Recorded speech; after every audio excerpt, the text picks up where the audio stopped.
Hello friends, welcome back to my YouTube channel. Friends, आपको मैं इस वीडियो में ये बताऊंगी कि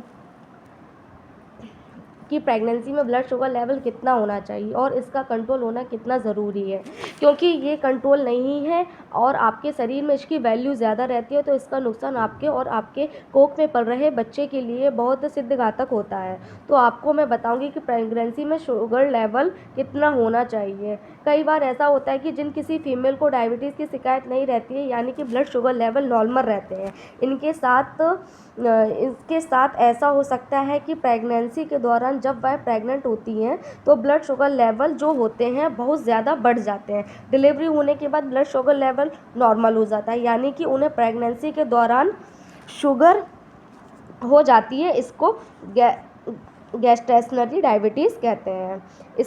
इससे प्रेग्नेंट लेडीज़ और बच्चे के लिए बहुत बुरे प्रभाव पड़ते हैं। कुछ इसके लिए आपके कुछ मॉर्निंग टेस्ट होते हैं जिससे पता चलता है कि गैस्ट्रेशनरी डायबिटीज़ है कि नहीं है। इसके लिए यूरिन टेस्ट भी करवा के देखा जा सकता है। इस टेस्ट में शुगर आ रही है या नहीं आ रही है, इसके प्रॉपर पता होना बहुत ज़रूरी है।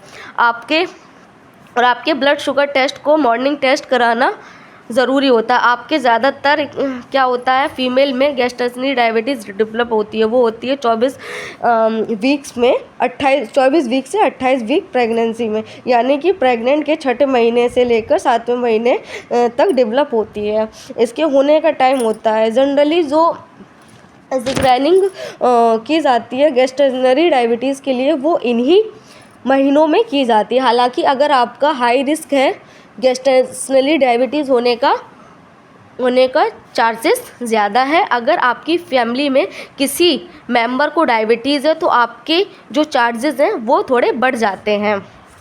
इसके अलावा अगर आपकी पिछले प्रेगनेंसी में ऐसा हुआ, यानी कि जो पहले का बेबी हुआ है वो 4 केजी यानी कि 4 केजी से ज़्यादा वजन का है, फिर पहले मिसकैरेज हुआ है, तो उसका ब्लड शुगर लेवल बड़े होने की वजह से मिसकैरेज भी हो सकता है। यानी कि इस तरह के कुछ वजह हैं जिससे कि हाई रिस्क हो सकता है। अगर ऐसा हुआ है तो आप ये टेस्ट करवाना कन्फर्म किया जाता है कि डायबिटीज़ तो नहीं है। लेकिन जनरली देखा जाए तो ये फीमेल में 6 से 7वें महीने में इसकी जांच की जाती है। इसके लिए जो टेस्ट होते हैं वो ओरल ग्लूकोज टॉलरेंस टेस्ट यानी कि OGTT टेस्ट, इस टेस्ट में रिज़ल्ट आता है।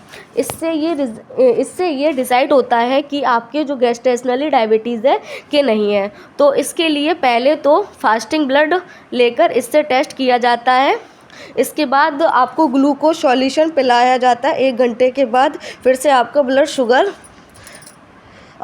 सैंपल लिया जाता है। फिर इसके बाद जो ग्लूकोज पिलाया जाता है, इसके बाद 2 घंटे के बाद ब्लड सैंपल लिया जाता है। ये जो तीनों टेस्ट होंगे आपके, यानी कि एक जो फास्टिंग वाला ग्लूकोज का लेवल होगा उसके 1 घंटे के बाद जो आपका ग्लूकोज का सॉल्यूशन पिलाया जाएगा उसके 1 घंटे के बाद का जो लेवल आएगा, और तीनों का जो 2 घंटे के बाद ग्लूकोज लेने के बाद जो लेवल आएगा, तीन जो वैल्यू है वो बहुत इंपॉर्टेंट होती हैं। इनमें से आपकी एक भी वैल्यू बड़ी मिलती है तो आपको वहाँ पर गैस्ट्रेशनल डायबिटीज़ हो जाती है। तो सबसे पहले बात कर लेते हैं जो आपको फास्टिंग लेवल का शुगर आना चाहिए वो कितना होना चाहिए। अगर आपका 92 mg/dl या इससे ज़्यादा है तो वहाँ गैस्ट्रेशनल डायबिटीज़ हो जाएगी।